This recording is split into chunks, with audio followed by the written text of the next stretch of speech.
Hey everybody, it's Rick.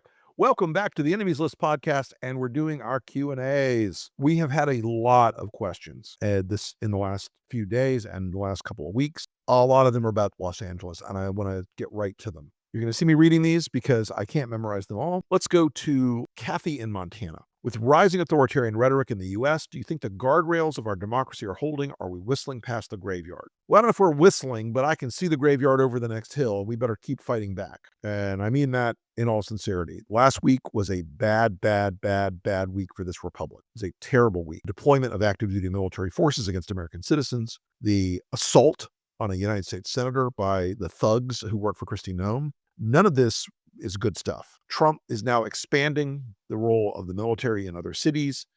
He did his missile parade. He's threatened people for criticizing him more and more. All of this is accelerating into a very, very dark place. I don't want to scare you, but we're in a bad spot, and it's up to all of us to keep fighting and to stay up, stay focused, stay engaged, and not let them scare you into submission and silence. From Todd, my wife and I are thinking about having a kid. If you were me, would you wait? No. Honestly, don't wait. I had two fabulous children. Okay, I had two beautiful children. We couldn't do more. It was what it was. If you're young and you guys are thinking about kids, have babies. If you can do it, do it. You won't regret it, and you won't get any younger. So after my divorce, I did not choose option A, which is the standard male American option, which is to go and find a woman 25 years younger than you. The cliche stuff, right? I know guys my age. I'm 61. I chose an absolutely fabulous woman who is the love of my life, and she's 10 years younger than me and looks 20 years younger than me. Fine. But a lot of guys my age who are on their second and some on their third marriages are having babies, and they're tired. You will not be you will never have as much energy the next day as you had the day before. And look, I also think having children is a sign of hope and optimism and a commitment to going forward. I mean, too many people are, I think, convinced that the darkness of this world is so impending that they don't want to bring a child into it. And the only way we solve the darkness is to keep going. Don't not have kids because Donald Trump is a dick. This is from Ben in Florida. The protests in Los Angeles and elsewhere show a generational divide on what activism itself looks like. What does that signal about where the political energy is going? Look, there's a long and old political truism, and that about young voters, and it's young voters don't vote. It is still mostly true. Young voting numbers have gone up a little bit, but in part they went up because of Donald Trump getting more young voters to vote for Republicans. Look, you want political energy. The idea that it's just going to be that young voters and young activists are going to somehow magically fix everything is ahistorical. I want them involved, but there's also a role in our politics and our culture for wisdom and experience and knowledge and judgment. If you combine those things with energy and engagement and activism, I think you have a powerful political movement, but that's not where we are right now. The Democratic Party has been suffering for a long time by the belief that they don't like the working class of America. And Steve Bannon and Donald Trump and a lot of these people have converted that. It all strings back to Roger Ailes, who helped create Fox News, but before that he helped create Richard Nixon. And Ailes was a brilliant architect of working class rage, because a lot of working class people in this country have been fucked over royally again and again and again and again and again. And Roger realized you could build a TV network that talked to those people and made them angrier, and you could convert that anger into political power. The Democrats' struggle with male voters is real. It's real. A lot of people tried to, in the last few weeks, say things like, we need $20 million to study how men vote and behave. Here's how you start with getting those guys.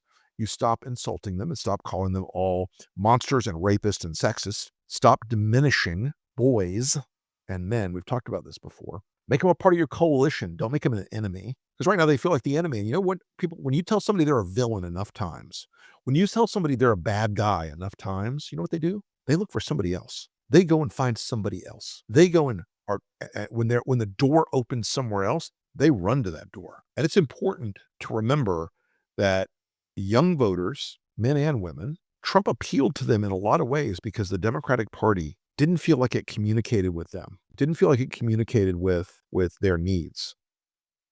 And Democratic Party is famous for, we're going to focus group this and we're going to come out with a poll. And it's going to, in 2021, my colleague Reed Galen and I were on this call with a bunch of big Democratic donors and operatives and these big groups. This very well-meaning pollster's like, well, we've polled it, and the only thing in 2021 people care about is prescription drug coverage. The fuck are you talking about? Capitol was on fire 2 weeks ago. This election's about democracy.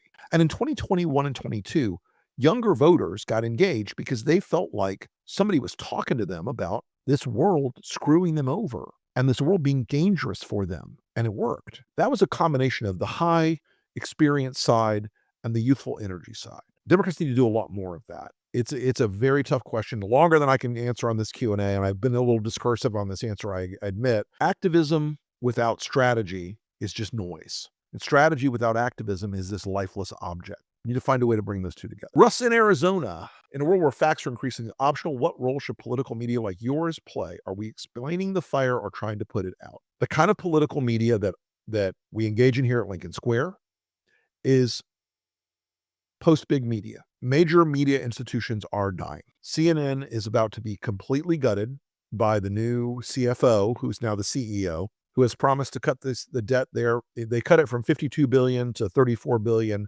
They're going to cut that debt to zero, which means they have to destroy the network. CNN is dying or dead. Network news is sort of a vestigial idea. Major newspapers are, the Washington Post is now Jeff Bezos, and that is largely, I won't say pro-Trump, but it is Trump adjacent. You have a few outliers in the mainstream media today. The New York Times is still a phenomenal enterprise, even though it both sides the shit out of itself every day and wraps itself in knots. The Atlantic is probably the best single publication in the country right now for news. It's more analytical, it's more in-depth, it's more long-range stuff, but it's astounding. I'm jealous of them every day. But a lot of where the news energy is going is on Substack and podcasts. We started the podcast at the Lincoln Project in 2020, not because we were like, oh, let's do a podcast like every other guy does. We did it because our polling showed us that people were getting their news from podcasts. We saw those polling numbers and we were like, well, if people are getting, 65% of people told us they were getting their political news from podcasts, why not talk in that space?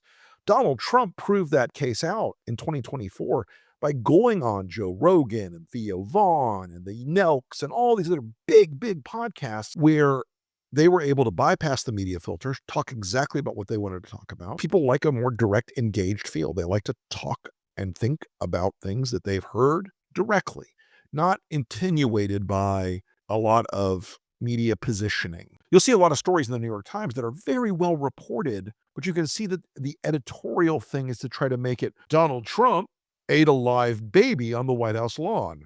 Democrats leapt to criticize him, and they equivocate. They make both of those two things equally bad in their sort of tonality. There is a creation of a new media emerging right now in this country, and the political media in America has gone through 7 or 8 phases since our founding. In our founding, political media was 2 things: speeches and handbills, like 1-page flyers, basically. That lasted largely up until widespread mechanical printing presses. So we went through newspapers being very political that were like party newspapers that were a big part of elections. Fast forward about 100 years to radio, which influenced political life in America and around the world very strongly. Adolf Hitler came to power in part because of radio. Stalin used radio. Roosevelt used radio. Radio was a transformative media technology that could reach many, many more people at a de minimis cost. After World War II, television emerged, although in a weird little rabbit hole. Adolf Hitler in Berlin, there was a small, mostly for the elite, Berlin Nazi cable television channel during the war. It's so crazy. You can go down that rabbit hole. I'll put a link to it somewhere. Jump ahead to television, the widespread adoption of television in the 1950s in America, which brought us political television advertising. Cable comes along in the late 70s, mid 70s to late 70s, depending on where you are in the country. Cable makes it even more targetable. It becomes the political game space, both paid advertising and the emergent cable news world. That cable news world goes to digital in the 2000s, talking to voters on digital communication now, whether you're serving them an ad on their YouTube page, their Facebook page, into their phone, on their LinkedIn, wherever it is. That's the wave of the moment. And the news structures that you were used to for 30, 40 years are still sort of in the cable era. They're trying to transition to the podcast and digital advertising and digital advocacy era. But there are, the Republican Party and the porn industry always adopt new tech first. And they've been very fast about building a vast, enormous, super-powered ecosystem in the digital space of outlets and podcasts and streaming and things on Discord and Telegram, every sort of way. We're trying to touch people where they are, which is on their phones, on their screens, in their homes, podcasts in their cars, and it's starting to work. The growth of Substack, the growth of the guys at Midas have killed it. The guys at the Bulwark have killed it. Lincoln Square's coming up strong. We're loving where things are going with this. But we have to build a new media. The insufficiency of the old media structures is apparent every minute of the day. And I think there's something more honest and direct and real for a lot of voters and a lot of Americans about what we're doing on Substack, what we're doing in podcasting, what we're doing in streaming, than just, a 30-second hit on a cable TV channel. Man, I used to do so much cable. I used to do so much. There was a period of time, I think it was 2017, where I did 600 television hits in a year. That's 2 a day, folks. It was insane. I, used to do a million MSNBC hits. The way you reach people now is here. And the way that political media is now functioning is here. You're hearing and watching people you've built a relationship with. They're not a billion miles away. It was funny.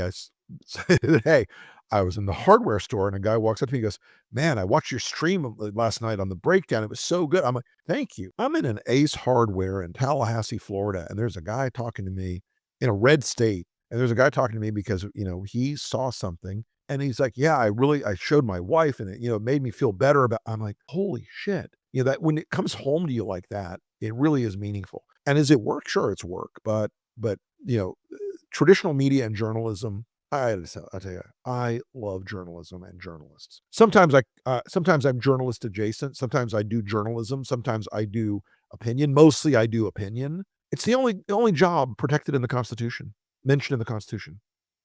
Free press.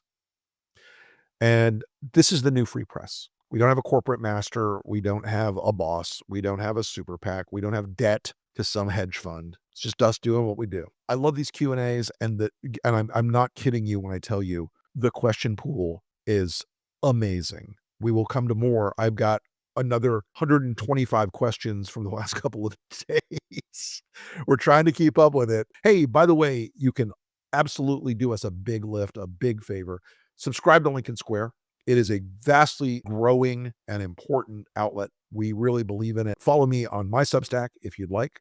I do a lot of free content, a couple things behind the paywall every week, but mostly free content. Also, check me out on the Lincoln Project podcast. And every Friday, I do a podcast called The Elephant in the Room, where I try to pull back the curtain on something that's happening in American politics. That's generally during the week where I let it rip. Anyway, thanks, everybody. We'll talk to you again soon.